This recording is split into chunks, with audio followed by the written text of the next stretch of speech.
નમસ્કાર મિત્રો, જે રીતે મેં લાસ્ટ વિડીયોમાં કીધું હતું કે અમારો કાંદાનો રોપ રેડી થઈ ગયો છે અને પ્લાન્ટિંગ ચાલુ કરવાનું છે, તો હવે અમે પ્લાન્ટિંગ ચાલુ કરી દીધું છે.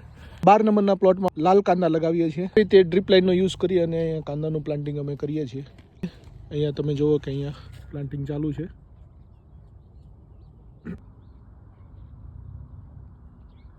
અહીંયા જે પાણી ભરેલું છે વરસાદનું પાણી છે. સ્ટીલ હજી વરસાદનું પાણી સુકાણું નથી. બધી વચ્ચે જગ્યાએ જે વરસાદનું પાણી ભરેલું છે એ એઝિટી છે ચાલુ છે. બીજો પ્લોટ અહીંયા નેક્સ્ટ પ્લોટ બી રેડી છે પ્લાન્ટિંગ માટે. ડ્રીપ લાઇનને બધું પથરાઈ ગયું છે. બીજા એક આ પ્લોટમાં બી પ્લાન્ટિંગ પૂરું થઈ ગયું છે. ગઈકાલે આ પ્લોટમાં પ્લાન્ટિંગ પૂરું થઈ ગયું હતું. આમાં વ્હાઇટ ઓનિયન લગાવેલા છે અમે.